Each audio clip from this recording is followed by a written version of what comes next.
तो चलिए आज हम क्लास 12th का सबसे लास्ट यूनिट का पहला चैप्टर पढ़ेंगे, ऑर्गेनिज्म एंड पॉपुलेशन। और जो कि लास्ट यूनिट है इकोलॉजी की। इकोलॉजी का मतलब ये पहला चैप्टर है। तो देखो यार, सबसे पहले इकोलॉजी मतलब ऑर्गेनिज्म एंड पॉपुलेशन पढ़ने से पहले हम ये जान लेते हैं कि इकोलॉजी आखिर में होती क्या है। इकोलॉजी आखिर में होती क्या है। और देखो यार, कोई भी चैप्टर पढ़ने से पहले हम ये जान लेते हैं कि इसकी इंपॉर्टेंस क्या है, किस लिए हम ये चैप्टर पढ़ रहे हैं। तो देखो, हर साल इकोलॉजी यूनिट से, सिर्फ इकोलॉजी यूनिट से लगभग 10 से 12 क्वेश्चन नीट में आते हैं लगभग। और रही बात बोर्ड की, तो बोर्ड में 2 चैप्टर आना है इकोलॉजी यूनिट से, और दोनों चैप्टर का मिला के लगभग 18 नंबर का क्वेश्चन बोर्ड में आएगा। तो देखो यार, इकोलॉजी आखिर में होती क्या है। एक बात तुम मेरे को बताओ, क्या तुम अगर पैदा हुए तो इकोलॉजी मान लो तुम्हारा नाम है, ठीक है। सपोज दैट कि मेरा ही नाम इकोलॉजी है। तो इकोलॉजी नाम किसने दिया होगा मुझे? मेरे माँ या मम्मी ने या फिर मेरे पापा ने दिया होगा। तो वैसे ही हम जानते हैं इकोलॉजी को किसने नाम दिया। तो क्या हम ये बोल सकते हैं, the term ecology was given by Haeckel. JCBSC का पूछा हुआ क्वेश्चन है, the term ecology was given by Haeckel. अब एक बात बताओ, अब किसी ने पूछा कि तुम्हारे फादर का नाम क्या है, ठीक है। इकोलॉजी से किसी ने पूछा कि तुम्हारे फादर का नाम क्या है। मान लो ये दादा हुए जिन्होंने इकोलॉजी का नाम रखा।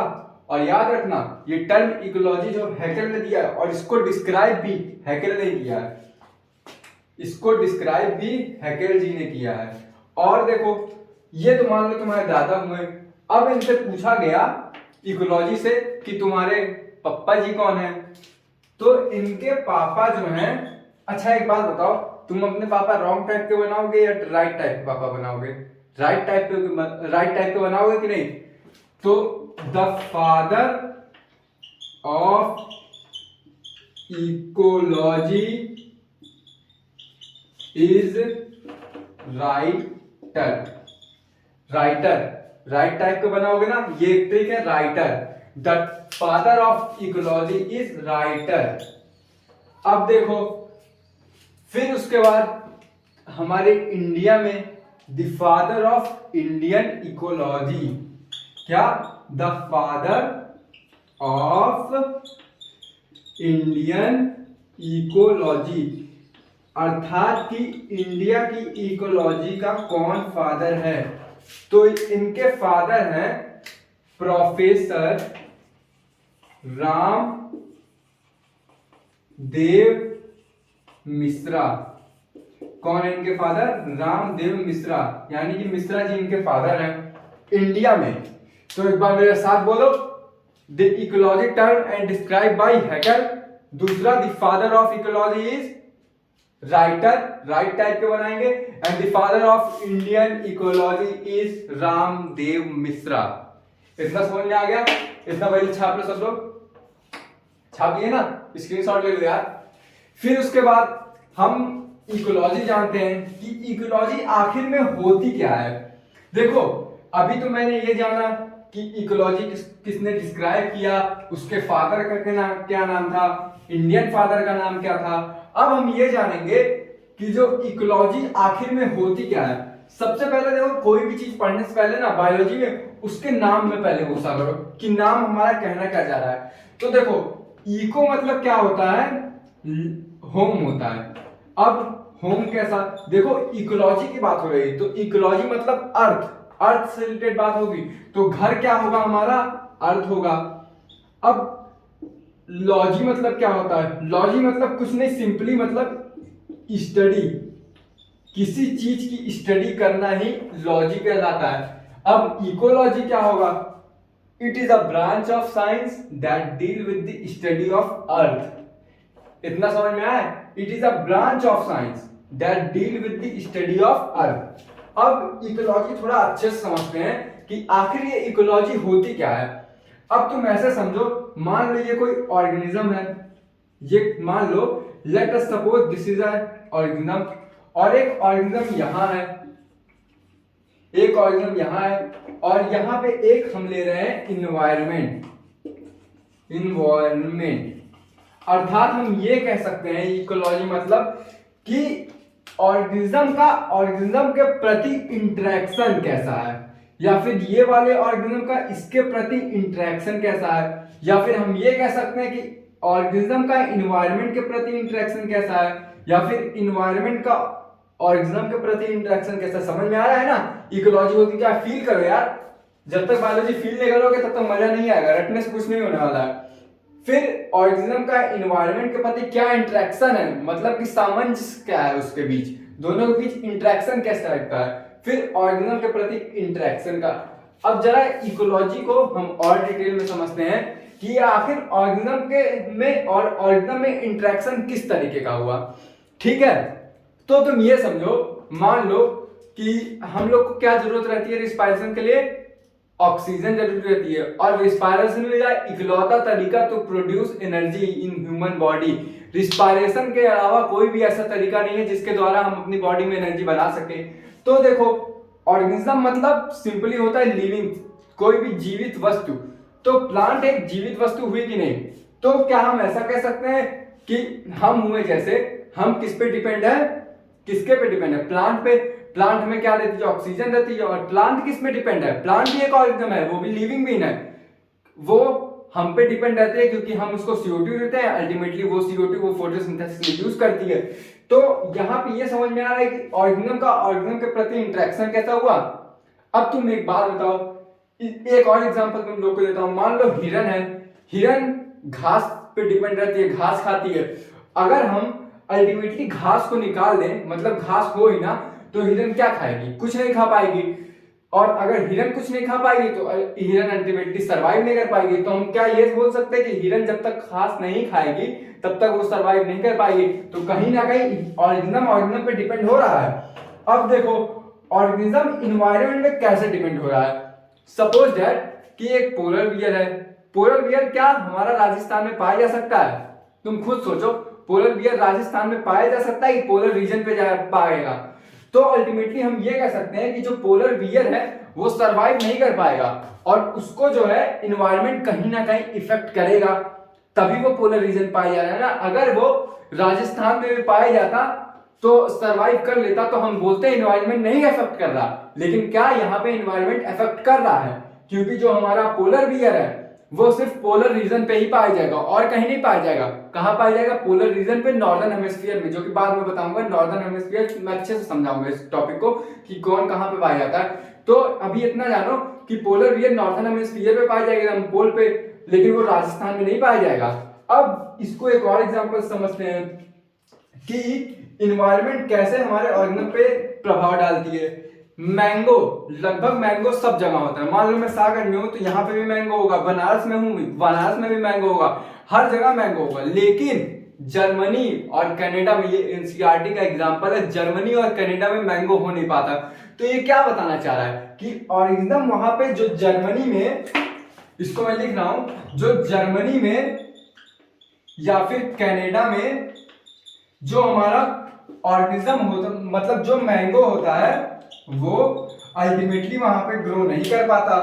तो क्या यहाँ पे मैं ये बोल सकता हूँ कि जर्मनी और कनाडा का जो इन्वायरमेंट है वो मैंगो के लिए सुटेबल नहीं है, वहां पे मैंगो ग्रोथ नहीं कर पा रहा। इतनी बात समझ में आ गई इकोलॉजी क्या होता है। तो इकोलॉजी की एक डिफिनेशन हम लोग बहुत प्यारी सी लिखते हैं, इंटरेक्शन बिटवीन organism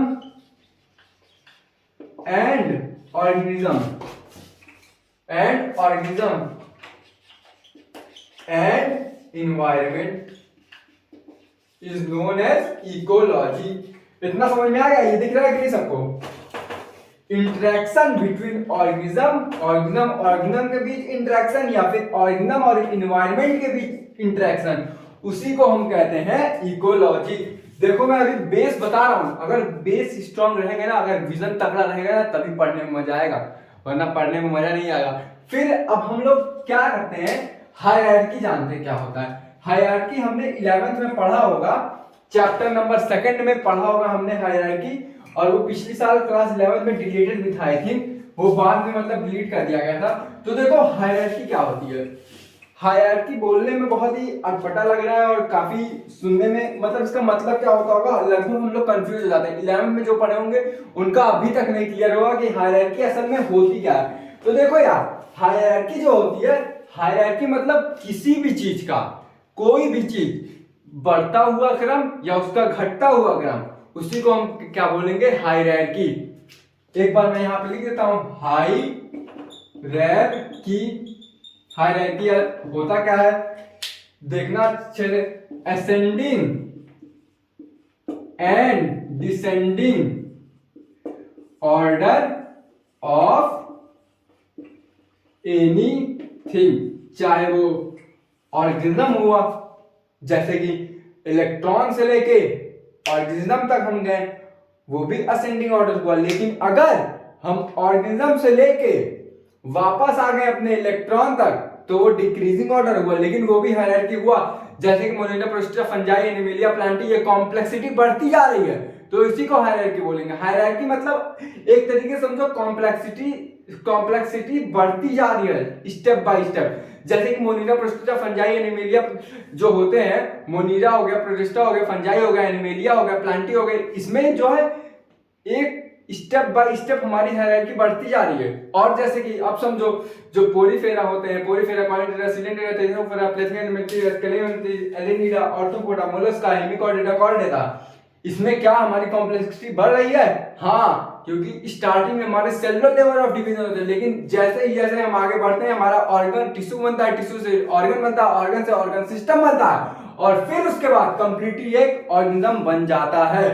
तो हायरार्की का हम एक बहुत ही प्यारा सा एग्जांपल लेते हैं जो हमने क्लास 11 में पढ़ा होगा, जिसने अच्छे से पढ़ा होगा वो चैप्टर। तो देखो, क्या हम ये बोल सकते हैं कि इलेक्ट्रॉन जो कि हमारे न्यूक्लियस के अंदर रिवॉल्व करता है, प्रोटॉन साथ में न्यूट्रॉन मिलके क्या बनाते हैं? एटम। एटम में क्या कहा जाएगा एग्जाम्पल के रूप में? Hydrogen, oxygen.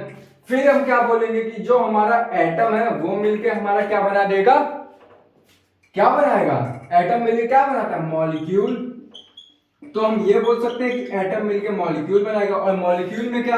वाटर, CO2, कुछ भी हो गया यार। फिर मॉलिक्यूल मिलके क्या बनाएगा?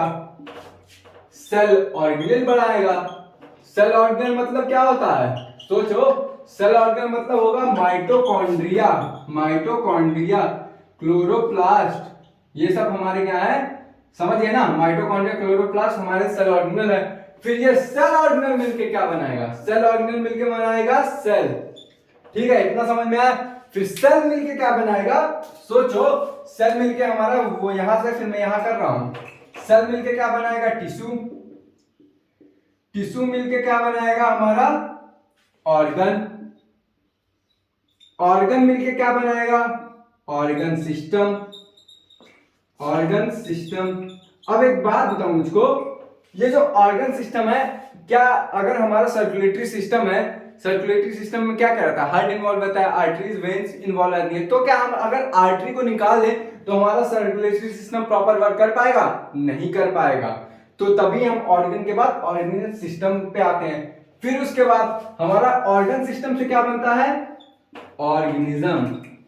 ऑर्गेनिज्म समझ में आ रहा है कुछ? ऑर्गेनिज्म, ऑर्गेनिज्म समझ में आया कुछ? मैंने इतना राम कथा काहे जरा?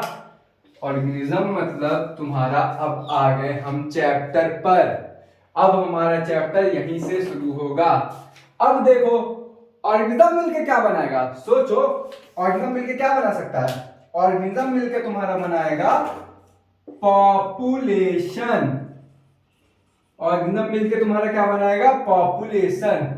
अब पॉपुलेशन ये हमारा यहां पे आ गए, ऑर्गेनिज्म मिलके पॉपुलेशन बनाएगा। अब देखो, पॉपुलेशन, पॉपुलेशन होता क्या है? अगर मैं तुमसे ये पूछूं कि क्या तुम मुझे बता सकते हो कि पॉपुलेशन क्या है? अगर मैं तुमसे सिंपली पूछूं, tell me the what is population, मतलब नंबर, न्यूमेरिकल वैल्यू में मैं तुमसे पॉपुलेशन पूछूं तो तुम क्या ये बता दोगे कि 1.2 बिलियन या 1 पॉइंट फलाने करोड़, बता दोगे? लेकिन मैं बोलूंगा ये गलत है। मैंने तुमसे ये नहीं पूछा कि मैं आखिर में पूछ कहाँ का पॉपुलेशन रहा हूं, मैं इंडिया का पूछ रहा हूं या उत्तर प्रदेश का पूछ रहा हूं या महाराष्ट्र का पूछ रहा हूं या फिर जर्मनी का पूछ रहा हूं। मैंने तो ये पूछा नहीं। तो पॉपुलेशन जानने के लिए हमको पहली चीज की रिक्वायरमेंट क्या पड़ेगी? ये पॉपुलेशन की डिफिनेशन में डिस्कस कर रहा हूं। तो पॉपुलेशन जानने के लिए सबसे पहले हमको क्या जरूरत पड़ेगी कि हमको पता रहे कि हम किस पर्टिकुलर एरिया में रहते हैं। हमको जब तक एरिया नहीं पता होगा कि हम कहाँ की पॉपुलेशन जानना चाह रहे हैं, तब तक हम पॉपुलेशन को डिफाइन नहीं कर सकते। फिर मैंने बोला कि मान लो मैंने तुम्हें पर्टिकुलर एरिया दे दिया, मान लो मैं तुमको इंडिया का पॉपुलेशन बताने को बोल रहा हूं, तो क्या तुम मुझको बता दोगे? सोचो, क्या तुम मुझको पर्टिकुलर एरिया दे बता दोगे? हाँ बोलोगे यस सर, हाँ भैया बता देंगे। तो तुम बोलोगे 1.2 बिलियन, मैं बोलूंगा तब भी गलत। काहे गलत? तुम सोचोगे काहे गलत? मैंने ये नहीं पूछा कि मैं आखिर पॉपुलेशन कब की पूछ रहा हूं, 2000 की पूछ रहा हूं, 2001 की पूछ रहा हूं, 2010 की पूछ रहा हूं या 2021 की पूछ रहा हूं। तो क्या मैं ये बोल सकता हूं पॉपुलेशन को डिफाइन करने के लिए हमें एक पर्टिकुलर टाइम की जरूरत होगी? क्या पर्टिकुलर टाइम की जरूरत होगी? फिर मान लो पर्टिकुलर टाइम दे दिया, मैंने तुमको एरिया भी बता दिया कि तुम इंडिया की पॉपुलेशन बताओ, मैंने तुमको टाइम भी बता दिया कि 2021 की पॉपुलेशन बताओ। 2021 की पॉपुलेशन मैं इसलिए बताने को बोल रहा हूं क्योंकि हमने ह्यूमन रिप्रोडक्शन में पढ़ा था, रिप्रोडक्टिव हेल्थ में 2011 में हमारी पॉपुलेशन लगभग 1.2 बिलियन थी इंडिया की।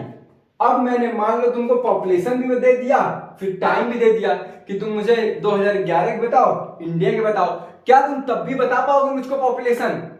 नहीं।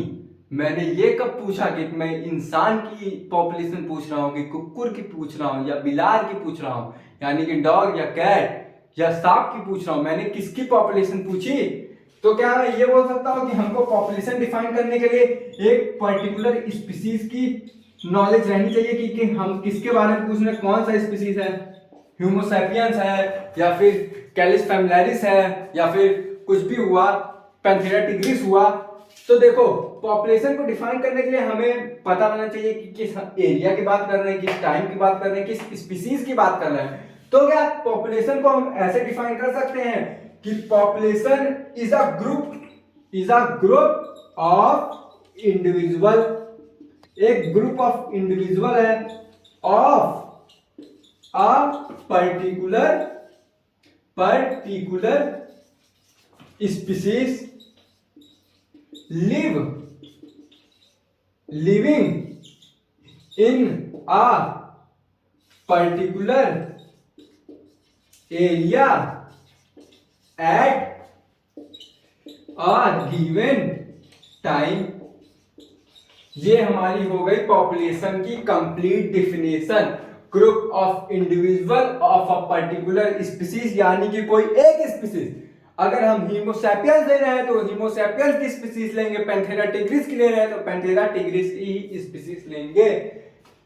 Species live in a particular area, यानी कि मैंने तुमको बोला कि एक एरिया के बताओ, यानी कि हम इंडिया की बात कर रहे हैं अभी। एट अ गिवन टाइम 2011 की पूछ रहा हूँ कि 2020 की पूछ रहा हूँ या 2021 की पूछ रहा हूँ, इतना छाप लो पॉपुलेशन की डिफिनेशन। बहुत ही फील करके समझाऊंगा तभी इकोलॉजी का मजा आएगा। देखो ये जो चैप्टर है ये लगभग 15 से 20 लाख बच्चे पढ़ेंगे, लेकिन नीट में या बोर्ड में वही टॉप करेगा जिसका कॉन्सेप्ट क्लियर रहेगा, ऐसे ही कोई टॉप नहीं करता है। इतना समझ में आ गया? ये छाप लो, पहले हट जाना, स्क्रीनशॉट ले लो। फिर देखो अब इसके बाद हम क्या करेंगे कि पॉपुलेशन तो डिफाइन हो गया, उसके बाद हम क्या करेंगे, पॉपुलेशन मिलके क्या बनाती है। जरा सोचो कि हमारी पॉपुलेशन अकेले मिलके क्या बनाएगी। पॉपुलेशन मिलके क्या बनाती है? कम्युनिटी बनाती है। और कैसी टाइप की कम्युनिटी बनाएगी? अच्छा मान लो कि एक कम्युनिटी है, ठीक है, चलो तुमको मैं ये भी हिंट दे रहा हूं, बायोटिक कम्युनिटी है, मतलब कि लिविंग थिंग की कम्युनिटी है। तो क्या तुम अकेले इस दुनिया में रह लोगे? मतलब कि शाहगंज में तुम क्या अकेले सरवाइव कर सकते हो? मैं बोलूंगा एकदम नहीं कर सकते, क्योंकि तुम खाओगे क्या? प्लांट खाओगे। प्लांट क्या है? एक लिविंग ऑर्गेनिज्म है, क्योंकि तुम उस पर डिपेंड हो। अगर प्लांट नहीं रहा तो तुम सरवाइव नहीं कर पाओगे।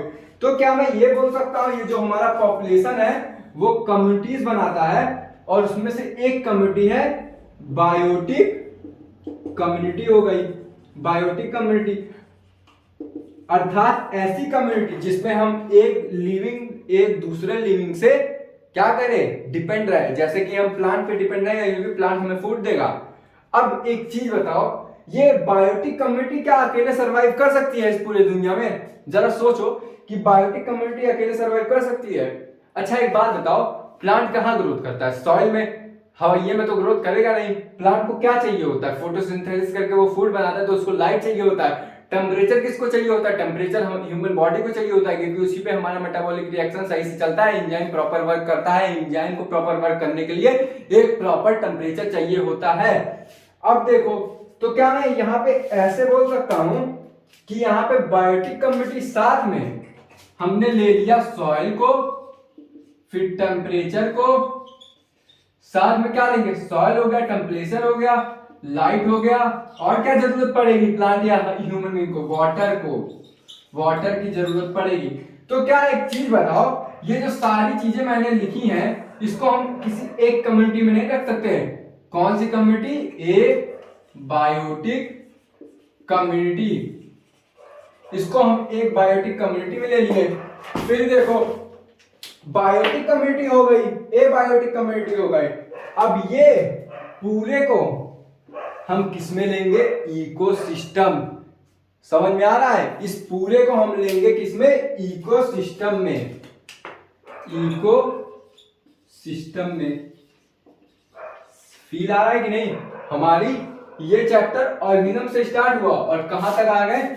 इकोसिस्टम से। इकोसिस्टम मतलब अर्थ का जो सिस्टम है उसी को हम क्या बोलते हैं? इकोसिस्टम। इतना समझ में आ गया? एक मिनट रुकना, मैं पानी पी लूं, तब तक इसका स्क्रीनशॉट ले लो।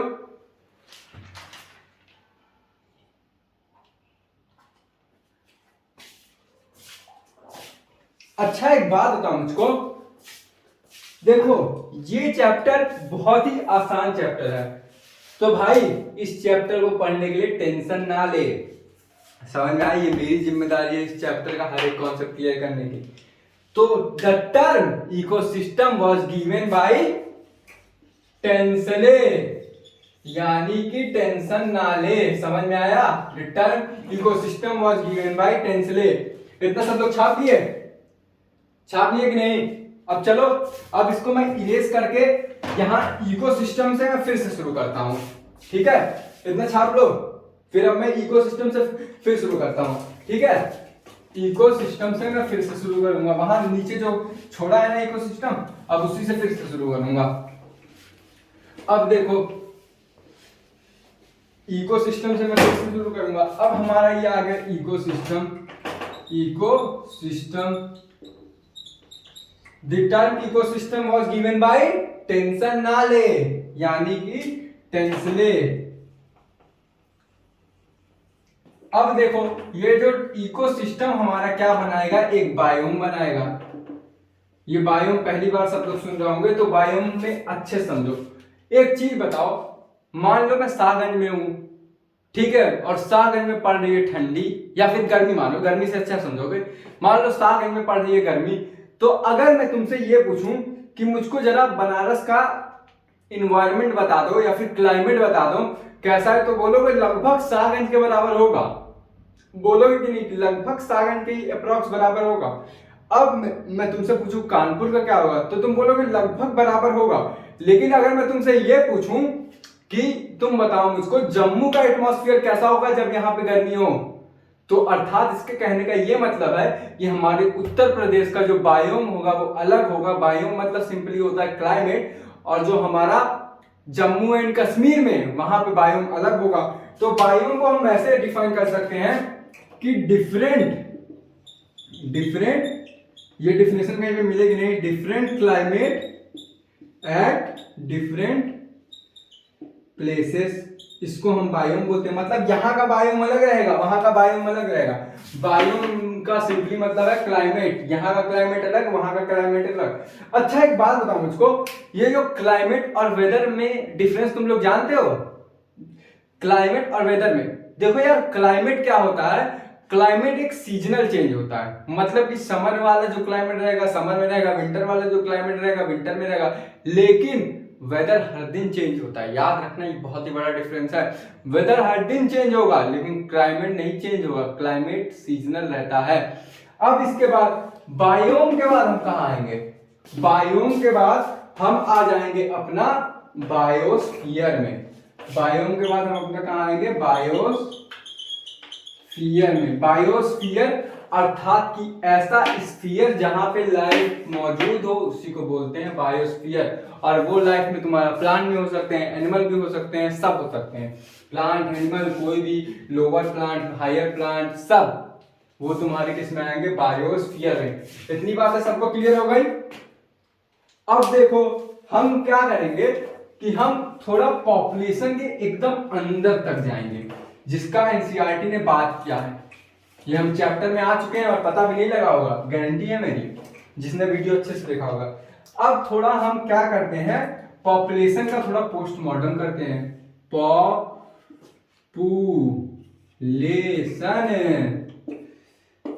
पॉपुलेशन यार क्या है ना कि जब मेरे दिमाग में लेक्चर चलता रहता है कि आगे बोलना क्या है, मैं स्पेलिंग भुला जाता हूँ। अब ऐसे बोलना नहीं रहता तो स्पेलिंग याद नहीं रहती है। पॉपुलेशन सही है ना भाई? फिर देखो पॉपुलेशन जो है हमारी 3 पार्ट में डिवाइड है। 3 पार्ट में पहला पार्ट है लोकल पॉपुलेशन, इस लोकल पॉपुलेशन को हम डिम्स भी बोलते हैं। दूसरा है हमारा सिस्टर पॉपुलेशन, ये सिस्टर पहने वाला सिस्टर नहीं है, याद रखना कि सिस्टर पॉपुलेशन दूसरा सिस्टर पॉपुलेशन। दूसरा हमारा मेटा पॉपुलेशन, ये मेटा क्या है? बेटा वाला नहीं मेटा है, फेसबुक वाला मेटा नहीं है, ये मेटा दूसरा वाला मेटा है। अब देखो लोकल पॉपुलेशन क्या होगा, इसको हम ऐसे समझते हैं, मान लो कि ये एक प्लेन एरिया हुआ और ये एक पहाड़ हुआ। एक मिनट रुक जाना, ये पहाड़ रहने लायक मैं बना दूं। ये एक पहाड़ हुआ, ठीक है। तो यहां पे कुछ लोग रह रहे हैं, ठीक है। यहां पे मान लो कुछ लोग रह रहे हैं और यहां पे कुछ लोग रह रहे हैं, ठीक है। ठीक है, समझ में आ रहा है कि नहीं? चलो ठीक है। तो यहां पे जो लोग रह रहे हैं ये इनकी लोकल पॉपुलेशन होगी, ठीक है। और यहां पे जो लोग रह रहे हैं ये इनकी लोकल पॉपुलेशन होगी। अर्थात लोकल पॉपुलेशन को हम कैसे डिफाइन करेंगे कि देखो एक पर्टिकुलर एरिया में जो पॉपुलेशन रह रही है और वो भी एक सिंगल स्पीसीज की, उसी को हम लोकल पॉपुलेशन कहेंगे। तो क्या हम ऐसा बोल सकते हैं, पॉपुलेशन इनहिबिट मतलब रहना, inhibit in a particular particular area. अब देखो यहां पे हम पर्टिकुलर एरिया लिखें या ग्रुप ऑफ स्पीसीज लिखें? ऑफ अ सिंगल स्पीसीज, याद रखना, ग्रुप ऑफ स्पीसीज नहीं, group of a single species. यानी कि एक स्पीसीज की बात हो रही है, यहाँ पे कुकुर बिया सियार नहीं आ गए हैं, यहाँ पे बस इंसान की बात हो रही है। तो लोकल पॉपुलेशन या डिम्स पॉपुलेशन में हम ये बोलेंगे group population inhibit in a particular area, इसको हम क्या कहेंगे, लोकल पॉपुलेशन कहेंगे। अब सिस्टर पॉपुलेशन किसको कहेंगे? देखो सिस्टर पॉपुलेशन इसको कहेंगे कि ये जो यहाँ पे पहाड़ पे लोग रह रहे हैं उनके लिए ये सिस्टर पॉपुलेशन है, और जो यहाँ प्लेन पे रह रहे हैं उनके लिए ये सिस्टर पॉपुलेशन है। समझ में आया? तो क्या हम ये बोल सकते हैं पॉपुलेशन क्या? पॉपुलेशन दो लोग, यानी कि दो डिफरेंट प्लेस के लोग, यानी दो रीजन, यहाँ पे रीजन भी लिख लो, या दो रीजन के लोग अलग अलग जगह रहे और वो एक दूसरे क्या का है, सिस्टर का है, उसी को हम क्या बोलते हैं, सिस्टर पॉपुलेशन। तो इसकी डिफिनेशन लिखो, पॉपुलेशन ऑफ आ स्पीसीज। अगर हम स्पीसीज ना लिखें तब भी चल जाएगा, क्योंकि पॉपुलेशन में हम एक स्पीसीज की बात करते हैं। Population of a species live in a different region and they are क्या, population of a species live in a different region and they are sister of each other, sister of each other. इतना समझ में आया? यानी कि ये जो population plain area में, ये जो पॉपुलेशन माउंटेन एरिया में, उनके लिए ये सिस्टर कहलाएंगे और जो प्लेन एरिया में है उनके लिए ये सिस्टर कहलाएंगी। यानी कि हम ऐसा बोल सकते हैं पॉपुलेशन जो कि एक एरिया में रह रही है और जो दूसरे एरिया में रह रही है, तो जो पॉपुलेशन है वो जो दूसरे दो डिफरेंट एरिया में रह रही है वो एक दूसरे के लिए बहन कहलाएंगी, यानी कि सिस्टर पॉपुलेशन कहलाएंगी। The population of a species live in a different area and they are sister of each other. इतना समझ में आया कि नहीं? मतलब sister population of each other. अब देखो मेटा पॉपुलेशन क्या होती है, ये फिगर में इसलिए नहीं रेज कर रहा हूं क्योंकि मेटा पॉपुलेशन भी इससे समझ में आ जाएगा। अब मान लो कि ये जो पॉपुलेशन है, यहाँ का कोई एक बंदा यहाँ चला गया और यहाँ का कोई एक बंदा यहाँ आ गया, यानी कि ट्रांजिशन स्टेट। ट्रांजिशन मतलब ट्रांजिशन करना एक जगह से दूसरे, जैसे हम पैसा ट्रांजिशन नहीं करते हैं, पैसा लेते हैं ट्रांसलेट कर ट्रांजिशन करते हैं, उसी का मतलब होता है ट्रांजिशन। तो हम ऐसा बोल सकते हैं कि ग्रुप ऑफ स्पीसीज, यानी कि पॉपुलेशन ऑफ अ स्पीसीज, एक पर्टिकुलर स्पीसीज की बात हो रही है, group of a species that are in transition state, that are in a transition state। तो ये फिगर समझ में आ गया ना सबको? तो हम इसको क्या बोलेंगे, मेटा को हम ये बोलेंगे कि group of a species that are या फिर which is group of species which is in transition state, यानी कि चलती अवस्था, एक जगह से दूसरी जगह से तीसरी जगह। इसका स्क्रीनशॉट ले लो या फिर मैं एक बार डेफिनेशन फिर से रिपीट कर दूं ताकि लिख लो, काहे को राइटिंग नहीं समझ में आएगी। लोकल पॉपुलेशन का मतलब क्या होता है, पॉपुलेशन जो कि इनहिबिट करती है एक पर्टिकुलर एरिया में, उसको हम लोकल पॉपुलेशन बोलते हैं, या फिर पर्टिकुलर रीजन में। और सिस्टर पॉपुलेशन क्या कहती है, दो पॉपुलेशन जो एक दूसरे के करीब रहे, यानी कि दो डिफरेंट रीजन में रहे और वो एक दूसरे की क्या कहलाए, बहन कहलाए, यानी कि सिस्टर पॉपुलेशन कहलाए। जो दो डिफरेंट एरिया में रहे, याद रखना, दो डिफरेंट रीजन में रहे और एक दूसरे की वही बहन कहलाएगी। और एक पर्टिकुलर स्पीसीज होना चाहिए, ये नहीं कि कुकुर का हम लोग अलग कर लें, ह्यूमन का अलग करके और उनको सिस्टर बनाते हैं, ऐसा नहीं होगा। और मेटा क्या होता है, मेटा में क्या होता है कि हमारा जो ग्रुप ऑफ स्पीसीज रहता है वो ट्रांजिशन स्टेट में रहता है, यानी कि यहाँ से वहां जा सकता है, वहां से यहाँ जा सकता है। जैसे कि हम लोग कमाने जाते हैं, मुंबई जाएगा कोई, कहीं जाएगा, फिर बाद में वापस आ जाता है ना, वैसे ही होता है ये भी। अब देखो पॉपुलेशन समझ गए। अब पॉपुलेशन के बाद हम लोग क्या पढ़ेंगे कि इकोलॉजी। अब देखो इकोलॉजी तो मैंने तुमको डेफिनेशन तो बता दी थी, इको मतलब होम, लॉजी मतलब स्टडी। अब इकोलॉजी का भी हम लोग क्या करेंगे, यहाँ पे पोस्टमार्टम करेंगे। इकोलॉजी का हम क्या करेंगे, पोस्टमार्टम। अब यहाँ पे इकोलॉजी लिख दो, लिखते जाओ मेरे साथ, इकोलॉजी। अब देखो इकोलॉजी को हम दो पार्ट में डिवाइड करेंगे। एक क्या करेंगे, ऑटो इकोलॉजी, एक करेंगे सिन।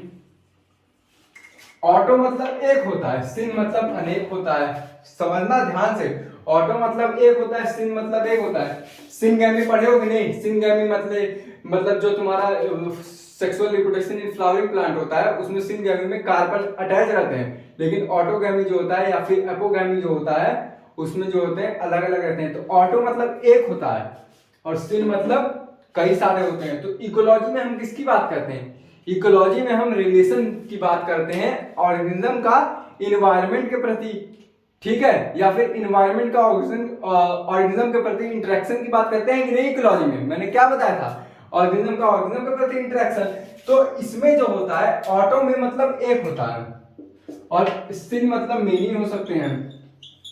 तो देखो ऑटो में क्या होगा, जो हमारा रिलेशन होगा, रिलेशन बिटवीन क्या होगा, रिलेशन बिटवीन किसके में, एक पर्टिकुलर स्पीसीज का उसके इन्वायरमेंट में, relationship between a species with their environment इतना ही लिख रहा हूं, समझ लेना। अब सिन मतलब मेनी, तो यहाँ पे स्पीसीज मेनी होंगे। Relation between group of species with their environment, अर्थात इसको हम क्या बोलेंगे, सिन इकोलॉजी। एक बार फिर से, order ecology, relationship between a species with a particular environment, मतलब एक इकोलॉजी यानी कि एक कोई स्पीसीज का इंटरेक्शन होगा किससे, रिलेशन होगा किससे, इन्वायरमेंट से। लेकिन इसमें सिन इकोलॉजी में रिलेशन होगा कई सारे ग्रुप ऑफ स्पीसीज का, किसके साथ, इन्वायरमेंट के साथ। तो एक बार फिर से बोलो, relationship between a species with their environment, यानी कि उसके इन्वायरमेंट के साथ एक पर्टिकुलर स्पीसीज का। और सिन में क्या होगा, रिलेशनशिप होगा किसके बीच, ग्रुप ऑफ स्पीसीज का, किसके साथ, इन्वायरमेंट के साथ जो रिलेशन होगा उसी को हम क्या बोलेंगे, सिन और ऑटो। अब देखो, अगर इस दुनिया को हम साइंटिफिक चश्मे से देखें, एनसीईआरटी की लाइन है जो कि मैं तुमको बहुत ही स्पष्ट हिंदी में बता रहा हूं। अगर हम इस दुनिया को, इसमें कोई हेडिंग वेडिंग नहीं है जो मैं बोलने जा रहा हूं, अगर इस दुनिया को मैं साइंटिफिक चश्मे से देखूं तो दो सवाल बायोलॉजी में बनेंगे, हाउ एंड व्हाई, काहे हुआ और क्यों हुआ। क्या बनेंगे दो सवाल, हाउ एंड व्हाई। अगर इस दुनिया को मैं किसके चश्मे से देखूं, साइंटिफिक चश्मे से। हाउ मतलब काहे, व्हाई मतलब क्यों हुआ। तो एक बात बताऊं मुझको, बुलबुल क्यों गाना गाती है, एनसीईआरटी का एग्जाम्पल, हाउ एंड व्हाई का टॉपिक चल रहा है। साइंटिफिक चश्मे से अगर हम देखेंगे कि बुलबुल क्यों गाना गाती है और बुलबुल काहे गाना गाती है, why did Bulbul sing and how did बुलबुल सिंग, तो इसका आंसर होगा कि बुलबुल इसलिए गाना गाती है। पहले जानते हैं हम कैसे गाना गाती है, फिर क्यों गाती है ये जानेंगे।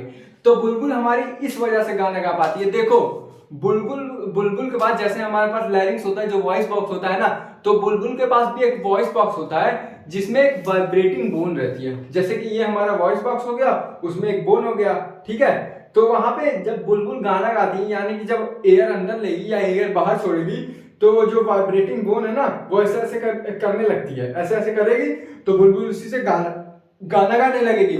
फिर उसके बाद बुलबुल काहे गाना गाती है, बुलबुल गाना इसलिए गाती है ताकि वो अपने मेल पार्टनर को बुला सके। क्या बुला सके, मेल पार्टनर को। और मेल पार्टनर को कहां बुलाएगी, कब बुलाएगी, ब्रीडिंग सीजन में बुलाएगी। उन लोग का एक पर्टिकुलर सीजन रहता है ब्रीडिंग का।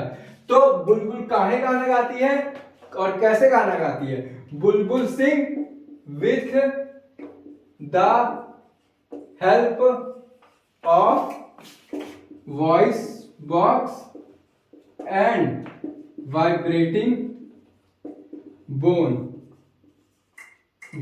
एंड व्हाई to communicate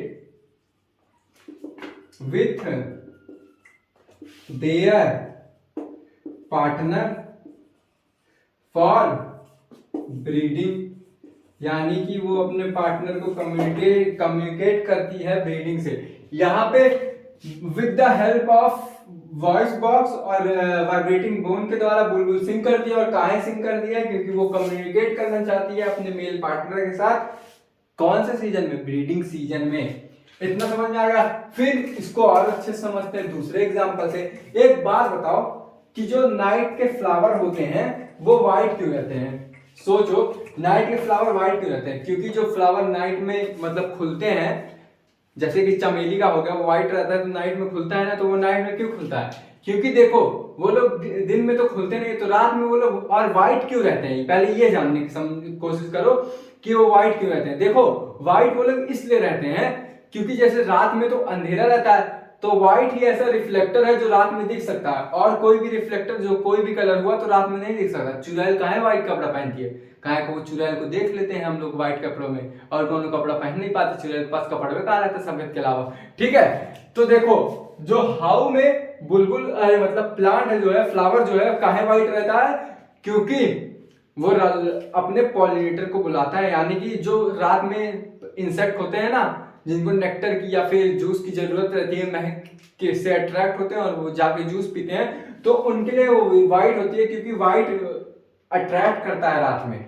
याद रखना, वाइट रात में अट्रैक्ट करेगा। तो हाउ, क्यों वो होती है? क्योंकि उनको अट्रैक्ट करवाना रहता है ताकि कोई आके उनको खा जाए। और वाइट क्यों अट्रैक्ट करती हैं? अट्रैक्ट इसलिए करती है ताकि कोई आए उनके ऊपर और पॉलिनेट कर जाए, जैसे कि तुम्हारा बैट हो गया या फिर कोई भी और इंसेक्ट हो गया। अब देखो इसका एक और एग्जांपल समझते हैं। एनसीईआरटी में 5-6 एग्जांपल दिया इसको समझाने के लिए। अब देखो, मान लो कि ये तुम्हारा हुआ कैक्टस। अब तुम सोचोगे कि कैक्टस के पास ये क्यों नहीं होता, अर्थात कि लीफ कैक्टस के पास कहाँ नहीं होता। तो देखो यार, कैक्टस रहती है कहाँ? डिजर्ट में, और डिजर्ट में पानी कमी रहती है। तो एक बात बताओ, जितना सरफेस एरिया ज्यादा, मतलब इस सरफेस एरिया जितना ज्यादा, पानी उतना ही एब्जॉर्ब करेगा। समझ में आए? तभी कैक्टस क्या करती है, अडॉप्ट कर लेती है और अपना ये क्या करती है। एक मिनट रुकना, ये जो हो गया, ये देखो यहाँ पे ऐसे हुआ तो सरफेस एरिया ज्यादा हो गई, सरफेस एरिया ज्यादा तो वाटर इवेपोरेट ज्यादा होगा। तो कैक्टस ने अडेप्टेशन किया और जो है ये बना दिया एक कांटा, ये एक कांटा बना दिया। तो कांटा बना दिया तो क्या होगा, सरफेस एरिया कम, वाटर लॉस कम होगा। तो अर्थात हम ये बोल सकते हैं कि कैक्टस अपना कांटा इसलिए बनाती है क्योंकि उसका वाटर लॉस कम हो सके। फिर उसके बाद हम समझते हैं कि जो हनी बी रहता है वो क्यों अट्रैक्ट होता है, फ्रेग्रेंस से, नेक्टर से, यानी कि महक से, और जो उसमें जूस रहता है उससे कैसे अट्रैक्ट होता है? उसमें इसलिए अट्रैक्ट होता है क्योंकि उसको हनी बी को जरूरत रहती है। जब तक नेक्टर लेगा नहीं, रस चूसेगा नहीं, तब तक वो शहद कैसे बनाएगा? ठीक है, तो शहद नहीं बना पाएगा, अल्टीमेटली शहद नहीं बना पाएगा तो वो मतलब हम लोग शहद खा नहीं पाएंगे।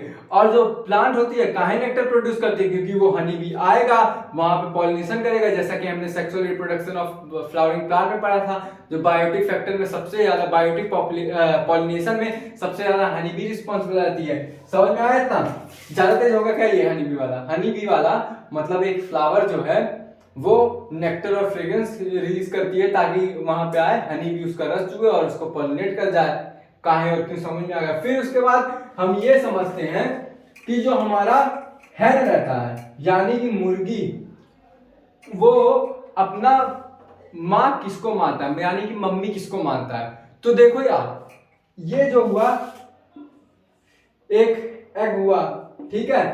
तो अगर एक बार एक जगह एक्सपेरिमेंट हुआ था कि मुर्गी किसको अपनी माँ मानता है, तो मुर्गी का जब अंडा टूटता है, जैसे ही वो अंडा टूटेगा और मुर्गी के सामने जो पहला चीज मोशन में दिखाई देगा उसी को वो अपने माँ मानता है। एक एक्सपेरिमेंट हुआ था, जो मुर्गी जैसे ही टूटने वाली थी तो उसके सामने एक शूज ला के रख दिया गया था।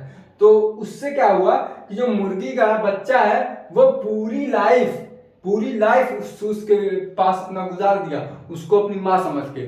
तो ये समझ में आया लॉजिक। और इस प्रोसेस को बोलते हैं बाई इम्प्रिंटिंग। किसके द्वारा? इम्प्रिंटिंग। हाउ एंड वाई समझ में आया कि नहीं? By imprinting. इतना समझ में आ गया, इम्प्रिंटिंग के द्वारा जो पहचान लेता है। अब देखो, आज बस मैं इतना ही पढ़ाऊंगा, आज बस बेसिक तुम्हारा सही कर रहा था। तो एक बार हम फिर से रैपिड फायर रिवीजन करते हैं कि the term ecology was given by, किसने दिया था? हैकेल ने दिया था। और फादर ऑफ इकोलॉजी कौन थे? बोलो, सोमत। फादर ऑफ इकोलॉजी कौन थे? अरे बोलो ना, राइटर थे। फिर उसके बाद father of Indian ecology Ramdev Mishra. कौन मिश्रा? प्रोफेसर रामदेव मिश्रा। फिर उसके बाद हमने इकोलॉजी जाना। इकोलॉजी में हमने क्या देखा? इंटरेक्शन होता है वो भी ऑर्गेनिज्म और ऑर्गेनिज्म के बीच, और ऑर्गेनिज्म और एनवायरनमेंट के बीच क्या होता है? इंटरेक्शन होता है। फिर हमने हायरार्की देखी। हायरार्की में हमने ये देखा किसी चीज का बढ़ता हुआ क्रम, किसी चीज का घटता हुआ क्रम। हमने पूरा इलेक्ट्रॉन से लेके ऑर्गेनिज्म से हमारी इकोलॉजी शुरू होती है। फिर उसके बाद हम इकोलॉजी पे इकोसिस्टम पे गए। इकोसिस्टम से हमने बायोटिक और एबायोटिक कम्युनिटी देखी। फिर एबायोटिक और बायोटिक कम्युनिटी के बाद हमने क्या देखा? बायोम क्या होता है, बायोम क्या होगा। फिर उसके बाद हमने ये देखा कि हमारा क्या होता है, बायोस्फीयर कैसा होता है, अर्थात कि जिसमें लिविंग ऑर्गेनिज्म रहते हैं। फिर उसके बाद हमने देखा पॉपुलेशन हमारी दो पार्ट में डिवाइड होती है, तीन पार्ट में होती है, सॉरी पॉपुलेशन हमारी तीन पार्ट में होती है। पहला क्या होता है, लोकल होता है। दूसरा क्या होता है, दूसरा क्या होता है, सोचो, दूसरा होता है सिस्टर। तीसरा होता है क्या, तीसरा क्या होता है, तीसरा होता है मेटा। और पॉपुलेशन क्या होता है, पॉपुलेशन की डिफिनेशन है group of species live in a particular area at a particular time, at a given time. समझ में आया, पॉपुलेशन होता है। और लोकल पॉपुलेशन क्या होता है, एक पॉपुलेशन जो कि इनहिबिट करे एक पर्टिकुलर एरिया में। और सिस्टर पॉपुलेशन क्या होता है कि population of a species, population of species जो कि रहे टू डिफरेंट एरिया में या फिर टू डिफरेंट रीजन में, और वो एक दूसरे की बहन हो, यानी कि सिस्टर पॉपुलेशन। और लोकल पॉपुलेशन, मेटा पॉपुलेशन क्या होता है, मेटा पॉपुलेशन जो होता है ग्रुप ऑफ स्पीसीज होता है जो कि ट्रांजिशन स्टेट में होता है, यानी कि एक जगह से दूसरी जगह आती है। फिर उसके बाद इकोलॉजी के हमने दो टाइप पढ़े। इकोलॉजी में हमने एक पढ़ा कि ऑटो इकोलॉजी क्या होती है और सिन इकोलॉजी। और सिन इकोलॉजी में हमने जाना कि रिलेशन होता है एक स्पीसीज का एनवायरनमेंट के प्रति, और सिन में जाना हमने ये जाना कि रिलेशन होता है ग्रुप ऑफ स्पीसीज का इन्वायरमेंट के प्रति। That's all. फिर हमने ये जाना कि हाउ एंड व्हाई का केस जाना, जिसमें हमने मुर्गी का एग्जांपल लिया। फिर उसके बाद हमने एग्जांपल लिया हनी बी का एग्जांपल लिया। फिर उसके बाद हमने कौन सा एग्जांपल लिया था, याद करो, पहला एग्जांपल कौन सा था। पहला एग्जांपल हमने क्या लिया था कि हमारी जो बुलबुल रहती है कैसे सिंग करती है, कहाँ सिंग करती है। फिर उसके बाद हमने क्या लिया कि व्हाइट कहाँ फ्लावर होता है। फिर उसके बाद हमने ये जाना कि कैक्टस कहाँ रहता है, कैक्टस सरफेस एरिया क्यों कम क्यों करता है, क्योंकि वाटर लॉस होता है। That's all. आज की बातें यहीं तक, कल की बातें कल करेंगे। जय हिंद, जय भारत।